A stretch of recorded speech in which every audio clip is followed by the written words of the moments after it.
था 1669। बनारस की गलियों में अफरा तफरी मची हुई थी। औरंगजेब अपनी सेना के साथ काशी में घुस आया था। उसने काशी में उपस्थित सभी हिंदू मंदिरों को तोड़ने का आदेश दिया। लेकिन जब उसकी सेना काशी विश्वनाथ मंदिर की ओर बढ़ी, तभी अचानक वहां कहीं से 40,000 नागा साधु आ गए और औरंगजेब की सेना पर धावा बोल दिया। लेकिन वे असफल रहे और औरंगजेब ने लगभग 400 से ज्यादा नागा साधुओं को मारकर काशी विश्वनाथ मंदिर को ध्वस्त कर दिया। यह दृश्य काफी ज्यादा भयानक था, लेकिन यह कहानी यहीं खत्म नहीं होती। औरंगजेब ने मंदिर को केवल तोड़ा ही नहीं, बल्कि उसे तोड़कर एक मस्जिद का निर्माण किया, जिसे आज हम ज्ञानवापी मस्जिद के नाम से जानते हैं। अब समय में आगे आए तो साल 2023 से 24 में कोर्ट के आदेश पर ASI यानी आर्कियोलॉजिकल सर्वे ऑफ इंडिया ने ज्ञानवापी मस्जिद का सर्वेक्षण किया और अपनी रिपोर्ट कोर्ट में प्रस्तुत की। उनके अनुसार वहां 55 पत्थरों की मूर्तियां मिली, जिनमें हिंदू देवताओं की मूर्तियां भी शामिल थीं, जैसे कि हनुमान, गणेश और नंदी की मूर्तियां, और साथ ही 32 शिलालेख मिले, जिनमें देवनागरी ग्रंथ, तेलुगु और कन्नड़ का प्रयोग पाया गया। तो क्या ये सारी बातें सच हैं? क्या यहाँ सच में एक मंदिर था? और अगर हाँ तो कौन सा? क्योंकि मूल काशी विश्वनाथ मंदिर तो अभी भी मौजूद है। भारत के सबसे प्राचीन शहर वाराणसी में बसा यह काशी विश्वनाथ मंदिर कई हजार सालों से अपने अंदर ऐसे अनसुने रहस्यों को दबाए बैठा है, जिन्हें जानकर आप भी चौंक जाएंगे। यह मंदिर शिव के 12 ज्योतिर्लिंगों में एक है, जो इसे अपने आप में एक खास स्थान बनाती है। पर इसकी कहानी कई हजार सालों की है। माना जाता है कि इस शहर को भगवान शिव ने स्वयं बनाया था और यह शिव जी की त्रिशूल की नोक पर आज भी स्थिर है। यहाँ तक पुराणों में यह भी उल्लेख मिलता है कि यह काशी शहर अमर है, यानी कि जब पूरी दुनिया नष्ट भी हो जाएगी, तब भी यह शहर जीवित रहेगा। तो आखिर ऐसी क्या खास बात है यहाँ? क्यों लोग अपने जीवन का अंतिम दिन काशी में बिताना चाहते हैं? और सबसे बड़ा रहस्य है काशी विश्वनाथ मंदिर का, यहाँ के शिवलिंग का। माना जाता है कि शिवलिंग के पीछे गुप्त सुरंगें हैं जो सीधे गंगा की ओर जाती हैं। और क्या आपको ज्ञानवापी कुएं के बारे में पता है, जो अपने आप में रहस्यमयी है? माना जाता है कि किसी को अगर उस कुएं में अपनी परछाई न दिखे, तो इसका मतलब यह होता है कि अगले 6 महीनों के अंदर उसकी मृत्यु हो जाएगी। तो आखिर इस बात में कितनी सच्चाई है? और एक सवाल जो सबको सोचने पर मजबूर कर देता है, क्या यहाँ का शिवलिंग वही शिवलिंग है जिसे शिव जी ने यहाँ स्थापित किया था? कुछ स्रोतों के अनुसार जब मुगल आक्रमणकारियों ने हमला किया, तो मूल शिवलिंग को बचाने के लिए वहां के एक साधु ने शिवलिंग के साथ ज्ञानवापी कुएं में छलांग लगा दी और तब से मूल शिवलिंग वही है। तो क्या यह सच है या सिर्फ कल्पना? तो आज के इस वीडियो में हम जानेंगे काशी विश्वनाथ मंदिर के उन रहस्यों को जो आपको नहीं पता। उतरेंगे इसके इतिहास के उन अंधेरे कुओं में जिनकी सच्चाई आपसे छिपाई गई। तो चलिए शुरू करते हैं काशी विश्वनाथ का यह रहस्यमय सफर। लेकिन उससे पहले अगर आपको वीडियो अच्छी लग रही है, तो इसे लाइक करके कमेंट में हर हर महादेव जरूर लिखिए।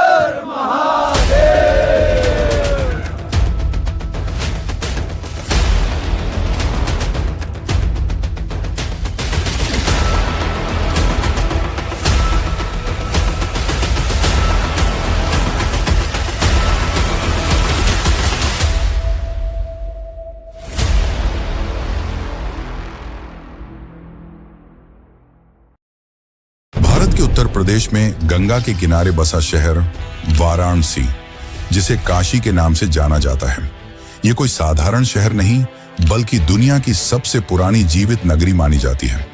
पुरातत्वविदों का मानना है कि जब मिस्र में पिरामिड बन रहे थे, जब रोम और एथेंस का नाम तक नहीं था, तब भी काशी में दीपक जल रहे थे, आरती हो रही थी और मंदिरों की घंटियां गूंज रही थी। इतिहासकार मार्क ट्वेन ने कहा था, Banaras is older than history, older than tradition and older even than legend. यानी काशी इतिहास से भी पुरानी है। कहा जाता है कि काशी को स्वयं भगवान शिव ने बसाया था। स्कंद पुराण के काशी खंड में लिखा है, त्रिशूलाग्रे स्थितम स्थानम सर्व तीर्थमयम शिवम, अर्थात काशी वह पवित्र स्थान है जो शिव के त्रिशूल की नोक पर टिका है। इसका अर्थ यह है कि जब सृष्टि का विनाश भी हो जाएगा, तब भी यह शहर नष्ट नहीं होगा। इसलिए कहा जाता है काश्याम तु मरणान मुक्ति, यानी काशी में मृत्यु भी मुक्ति है। वाराणसी का नाम दो नदियों वरुणा और अस्सी के मिलन से बना है। इन दोनों के बीच की भूमि को वाराणसी कहा गया। यह वह स्थान है जहां जीवन और मृत्यु एक साथ सांस लेते हैं। यहाँ गंगा के घाटों पर सुबह आरती होती है और वहीं शाम को चिताएं जलती हैं। एक ही तट पर जन्म का उत्सव भी मनाया जाता है और मृत्यु का स्वागत भी।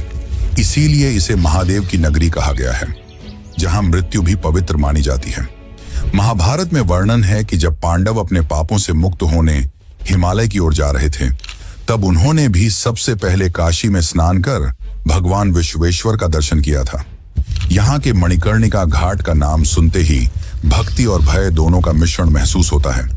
माना जाता है कि यही वह स्थान है जहां स्वयं माता पार्वती के कान की मणि गिरी थी और शिव ने घोषणा की थी, जो काशी में मरेगा उसे मैं स्वयं मोक्ष दूंगा। काशी सिर्फ एक नगर नहीं, यह जीवन और मृत्यु के बीच की सीमा रेखा है। यहाँ हर मोड़ पर कोई साधु तप में लीन है, कोई भस्म से लिपटा ध्यान में बैठा है और कोई अपनी अंतिम यात्रा की प्रतीक्षा में गंगा किनारे रह रहा है। लोग यहाँ मरने नहीं बल्कि मोक्ष पाने आते हैं। यहाँ मृत्यु भय नहीं, वरदान है। विज्ञान भी इस शहर के रहस्यों को पूरी तरह नहीं समझ पाया। कई अध्ययनों में पाया गया है कि काशी का जियोमैग्नेटिक फील्ड यानी कि भूचुंबकीय क्षेत्र भारत के अन्य हिस्सों से अलग है। यहाँ की हवा, यहाँ का जल और यहाँ का वातावरण एक अनोखी शांति प्रदान करता है। शायद यही कारण है कि यहाँ आने वाला व्यक्ति अपने भीतर कुछ बदलता हुआ महसूस करता है, जैसे आत्मा किसी अदृश्य शक्ति से जुड़ गई हो। लोग कहते हैं काशी न मरणम मनुष्य, यानी जो काशी में मरता है वह मरता नहीं, बस मुक्त हो जाता है, क्योंकि यहाँ मृत्यु अंत नहीं, आरंभ है। आरंभ उस यात्रा का जहां आत्मा शरीर से अलग होकर सीधा शिव के सानिध्य में पहुंचती है। लेकिन अब भी प्रश्न यही उठता है कि इस भव्य नगरी का निर्माण आखिर हुआ कैसे, और क्यों कहा जाता है कि यह शहर प्रलय से अछूता है, यानी कि चाहे दुनिया इधर की उधर हो जाए पर काशी सदैव टिका रहेगा।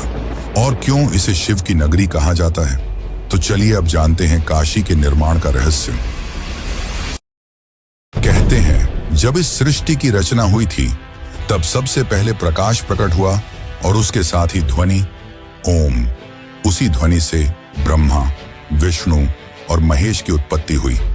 ब्रह्मा ने सृष्टि रची, विष्णु ने उसका पालन किया और शिव ने सृष्टि के संतुलन की जिम्मेदारी ली। लेकिन सृष्टि के निर्माण के बाद जब ब्रह्मा और विष्णु अपने अपने कार्यों में व्यस्त थे, तब शिव को संसार से कोई लगाव नहीं रहा। वे कैलाश पर्वत पर समाधि में लीन रहने लगे। समय बीतता गया। देवी पार्वती ने जब उनसे विवाह किया तो वे भी कैलाश पर ही रहने लगी। किंतु एक दिन उन्होंने शिव से कहा, प्रभु, सभी स्त्रियां विवाह के बाद अपने पति के घर जाती हैं, पर मैं आज भी अपने पिता के घर पर ही रह रही हूं। क्या मैं कभी आपका गृह देख पाऊंगी? माता की यह बात सुनकर शिव मुस्कुराए। उन्होंने अपने त्रिशूल को ऊंचा उठाया और उसकी नोक से एक दिव्य तेज निकल पड़ा। उसी तेज से एक अद्भुत नगरी का निर्माण हुआ, काशी। स्कंद पुराण के काशी खंड में इस कथा का विस्तार मिलता है।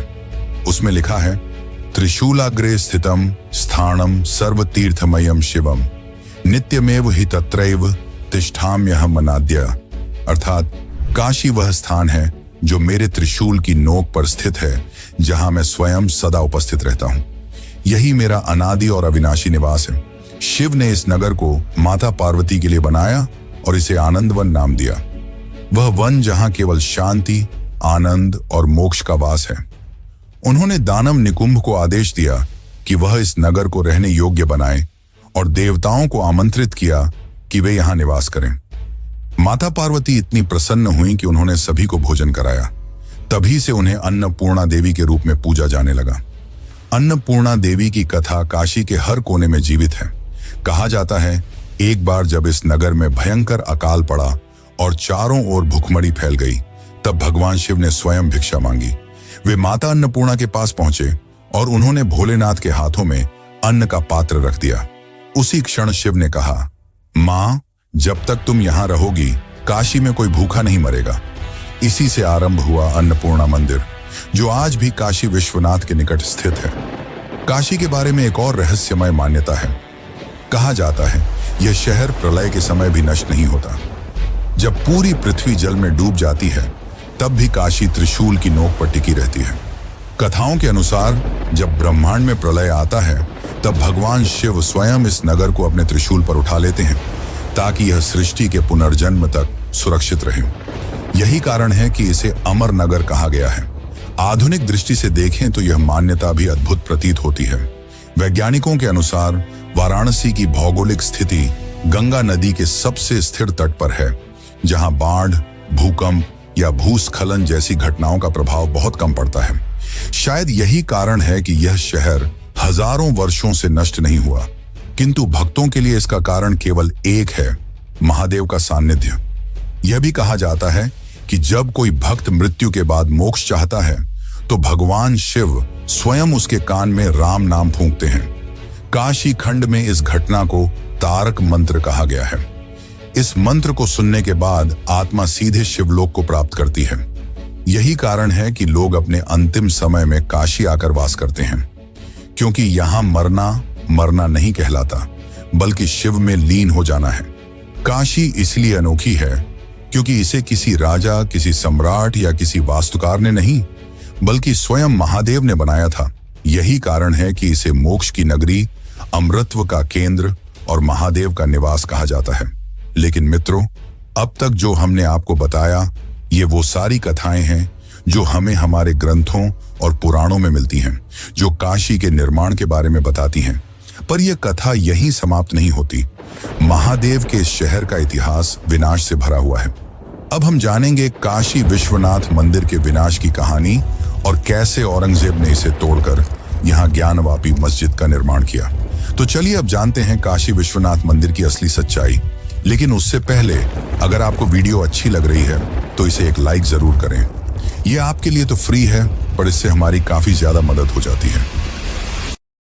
काशी विश्वनाथ मंदिर का सबसे प्राचीन उल्लेख स्कंद पुराण के काशी खंड में मिलता है, जिसमें इसे विश्वेश्वर कहा गया है, अर्थात विश्व का ईश्वर।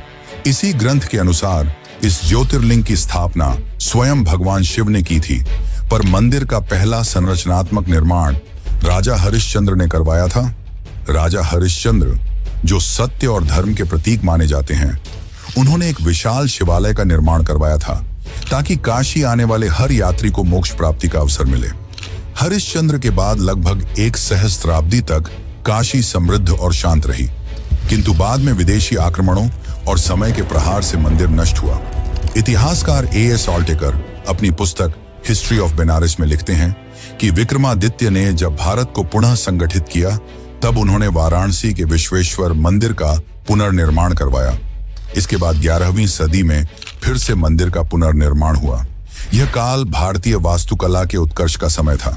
काशी पुराण संग्रह और काशी वर्णन ग्रंथावली के अनुसार इस काल में मंदिर की ऊंचाई 85 फीट थी और उसका गर्भगृह चांदी की परतों से सुसज्जित था।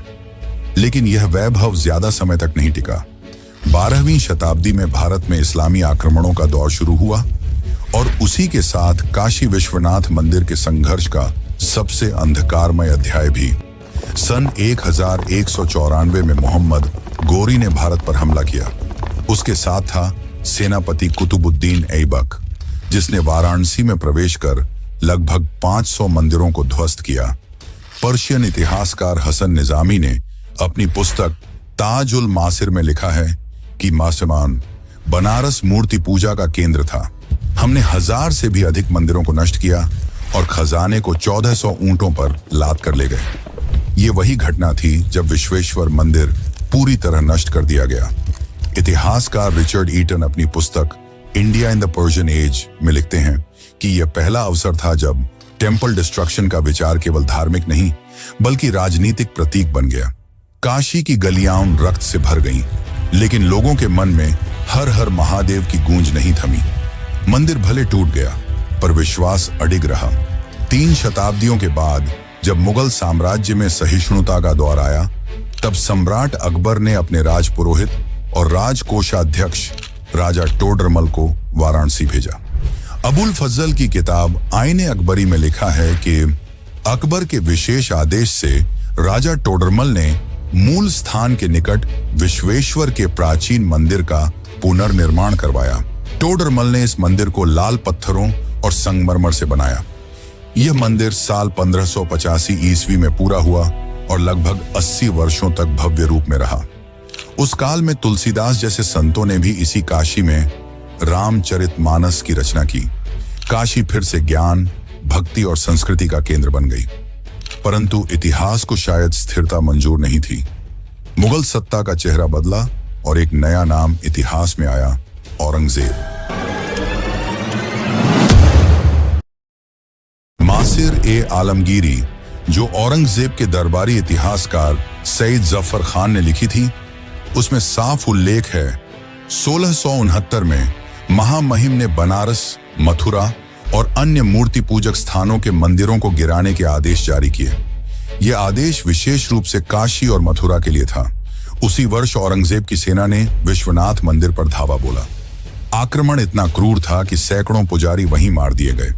उसके बाद मंदिर के खंडहरों पर औरंगजेब ने एक मस्जिद का निर्माण करवाया, जिसे आज ज्ञानवापी मस्जिद कहा जाता है। इतिहासकार रिचर्ड ईटन अपनी पुस्तक India in the Persian age में लिखते हैं, the masjid of Gyanvapi was deliberately erected on the ruins of the Vishweshwar temple to signify imperial domination over Hindu sacred geography, यानी कि विश्वेश्वर मंदिर को गिराकर उसी की जगह पर ज्ञानवापी मस्जिद बनाई गई। यह मस्जिद बनाने का मकसद सिर्फ इबादत गाह बनाना नहीं था, बल्कि यह दिखाना था कि बादशाह का यहाँ पूरी तरह से राज है। ये एक तरीका था हिंदुओं के पवित्र स्थान पर अपना कंट्रोल दिखाने का। औरंगजेब के शासन के बाद लगभग एक सदी तक मंदिर पुनर्निर्माण का कोई प्रयास नहीं हुआ। समय बीतता गया, फिर इतिहास ने करवट ली। 18वीं शताब्दी के उत्तरार्ध में मराठा साम्राज्य की महान रानी महारानी अहिल्याबाई होलकर ने मंदिर के पुराने अवशेषों का अध्ययन करवाया और ज्ञानवापी मस्जिद के ठीक दक्षिण भाग में एक नया मंदिर बनवाया, जो आज काशी विश्वनाथ मंदिर के रूप में खड़ा है। मेयोनेस आल्टेकर अपनी पुस्तक हिस्ट्री ऑफ बनारस में लिखते हैं, अहिल्याबाई का पुनर्निर्माण केवल भक्ति का कार्य नहीं, बल्कि राष्ट्रीय चेतना का पुनरुत्थान था। उन्होंने प्राचीन पवित्रता की निरंतरता बनाए रखने के लिए मस्जिद के निकट एक स्थल चुना। अहिल्याबाई ने मंदिर का निर्माण पूर्णतः नागर शैली में करवाया, जिसमें शिखर पर सोने का कलश और नीचे चांदी के द्वार लगाए गए। उनके इस कदम ने पूरे भारत में धार्मिक जागृति की लहर पैदा की। मंदिर का सबसे प्रसिद्ध भाग स्वर्ण शिखर पंजाब के महाराजा रणजीत सिंह की देन है। उन्होंने सन 1835 में लगभग 1000 किलोग्राम सोना दान दिया, जिससे मंदिर के शिखर और गुंबद को स्वर्ण मंडित किया गया। बनारस गजेटियर और इंडिया ऑफिस रिकॉर्ड्स लंदन के अनुसार रणजीत सिंह का यह दान भारत के सबसे बड़े धार्मिक दानों में से एक था। आज यह मंदिर लाखों श्रद्धालुओं की आस्था का केंद्र है। पर क्या यही मूल मंदिर है? जैसे कि हमने आपको बताया, इतिहासकारों के अनुसार अहिल्याबाई ने ज्ञानवापी मस्जिद के ठीक दक्षिण भाग में एक नया मंदिर बनवाया। तो क्या मूल मंदिर आज भी ज्ञानवापी मस्जिद के नीचे दफन है? क्या है इसकी सच्चाई? मुस्लिम पक्ष का कहना है कि यहाँ कोई मंदिर नहीं था, पर हिंदू पक्ष यहाँ मंदिर होने का दावा करते हैं। तो चलिए अब जानते हैं इसकी सच्चाई, वो भी इतिहास और इतिहासकारों के दिए हुए प्रमाणों के आधार पर। लेकिन उससे पहले, अगर आपको ऐसे रहस्य जानना पसंद है, वो भी सही प्रमाणों के साथ, तो हमारे चैनल को सब्सक्राइब जरूर करें, क्योंकि हम ऐसी ही डॉक्यूमेंट्रीज आपके लिए लाते रहते हैं। इतिहासकारों के अनुसार सन 1669 में औरंगजेब के आदेश पर काशी विश्वनाथ मंदिर को तोड़ा गया और वहां एक मस्जिद का निर्माण किया गया, जिसे आज हम ज्ञानवापी मस्जिद के नाम से जानते हैं। पर इस बात में कितनी सच्चाई है? क्या सच में ऐसा कुछ हुआ था? क्या आज भी ज्ञानवापी मस्जिद के नीचे असली काशी विश्वनाथ मंदिर मौजूद है? माना जाता है कि काशी विश्वनाथ मंदिर को तोड़ने के बाद अपनी शक्ति और डर बनाए रखने के लिए औरंगजेब ने वहां मस्जिद का निर्माण करवाया। कई ऐतिहासिक दस्तावेजों के अनुसार इसका निर्माण सन 1670 में संपन्न हुआ। ब्रिटिश युग में यानी कि 1830 के दशक में जेम्स प्रिंसेप द्वारा बनाए गए कुछ नक्शे और चित्र यह दर्शाते हैं कि मस्जिद का निर्माण मंदिर के पुराने मलबे और खंभों को मिलाकर किया गया है। पर उस समय इस मुद्दे पर किसी ने ज्यादा ध्यान नहीं दिया। अब समय में आगे आए तो सन 1991 में पहली बार हरिहर पांडे द्वारा इस केस को अदालत में उठाया गया, जिसके बाद यह विवाद लंबे समय तक चला।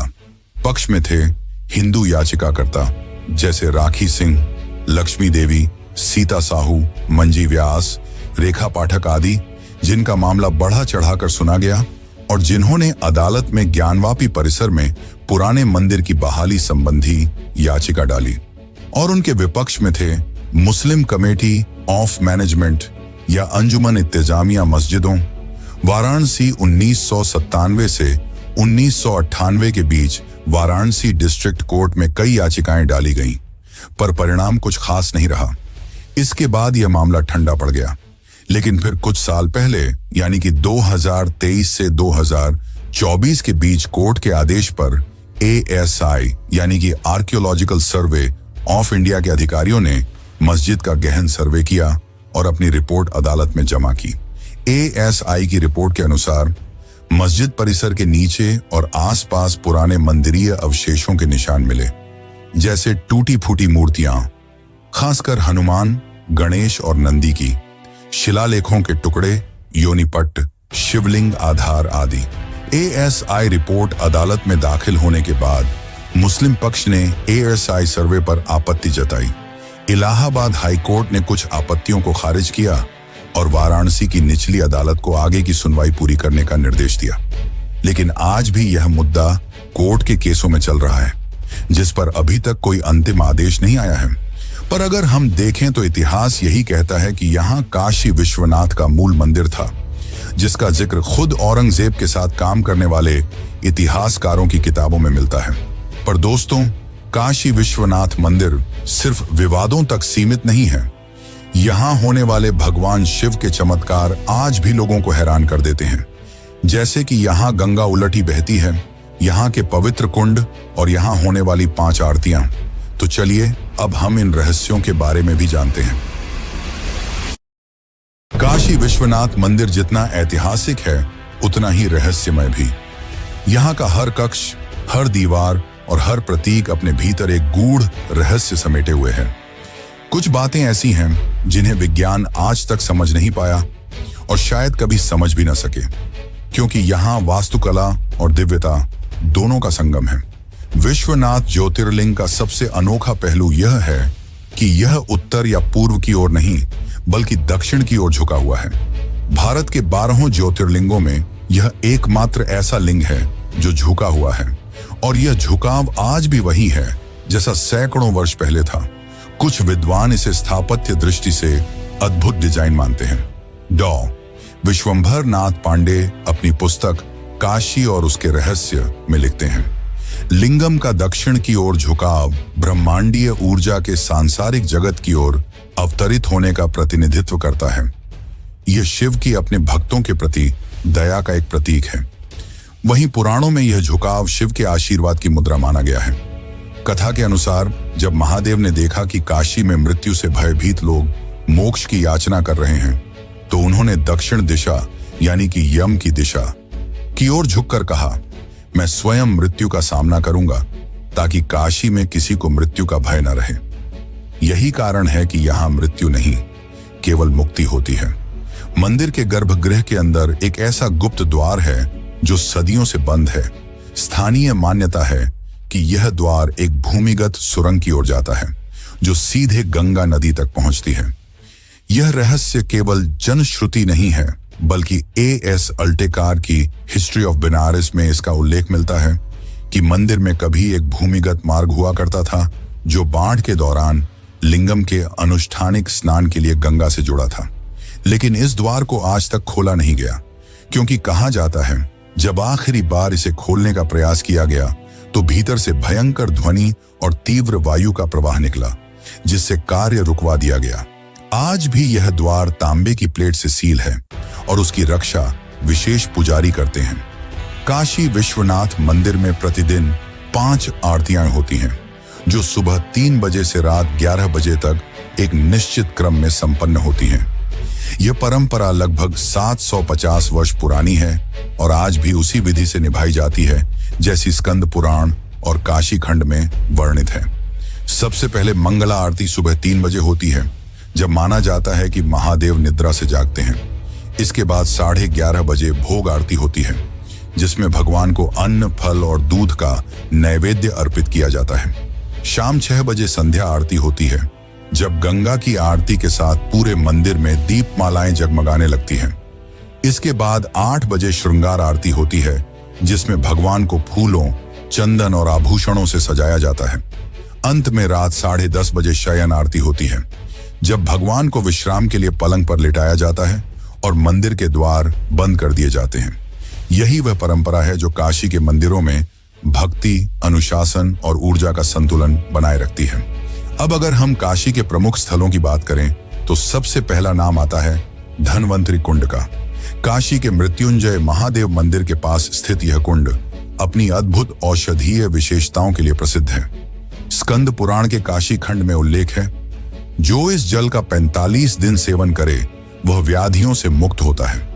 लोक कथाओं में कहा गया है कि वैद्य धन्वंतरी ने यहाँ कठोर तपस्या की थी और उनके तप के कारण इस जल में चिकित्सकीय ऊर्जा समाहित हो गई।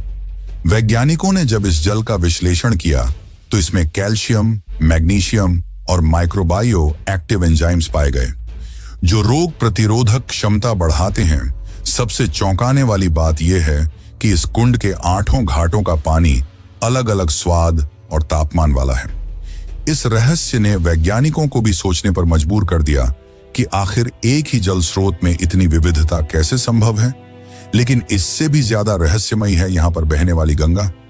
गंगा नदी पूरे भारत में दक्षिण पूर्व दिशा में बहती है, लेकिन केवल वाराणसी में इसका प्रवाह उत्तर दिशा की ओर होता है। यह ऐसा अपवाद है जिसने सदियों से विद्वानों और भूगर्भ शास्त्रियों को चौंकाया है। गंगा महात्म्य और काशी खंड में लिखा है, जहां गंगा उत्तरमुखी होती है वहां शिव स्वयं तट पर निवास करते हैं। वैज्ञानिक विश्लेषण के अनुसार वाराणसी का भौगोलिक स्वरूप एक अर्धचंद्राकार घाटी जैसा है, जो गंगा के प्रवाह को उत्तर की ओर मोड़ देता है। लेकिन BHU जियोमैग्नेटिक रिसर्च यूनिट की रिपोर्ट के मुताबिक काशी क्षेत्र में भूचुंबकीय ऊर्जा यानी कि जियोमैग्नेटिक फील्ड इंटेंसिटी सामान्य से 3.2% अधिक है, जो इसे positive energy belt of north India बनाता है। धार्मिक मान्यता कहती है कि जब गंगा उत्तर की ओर मुड़ती है तो वह स्वयं शिव के चरणों का स्पर्श करने के लिए लौटती है। इसीलिए यहाँ स्नान करने को अनंत जन्मों के पापों से मुक्ति का प्रतीक माना गया है। काशी नगरी केवल धार्मिक नहीं बल्कि इतिहास की भी कहानी है। यहाँ होने वाले चमत्कार भगवान शिव से जुड़े हैं। यहाँ मृत्यु से मुक्ति मिलती है। लेकिन मित्रों, क्या आप कभी काशी गए हैं? अगर हाँ, तो अपने अनुभव हमें कमेंट में जरूर बताएं। अब हम यह यात्रा यहीं समाप्त करते हैं। अगर आपको वीडियो से कुछ नया जानने और सीखने को मिला हो तो इसे अपने मित्रों और रिश्तेदारों को जरूर शेयर करें। वीडियो को अंत तक देखने के लिए आपका धन्यवाद।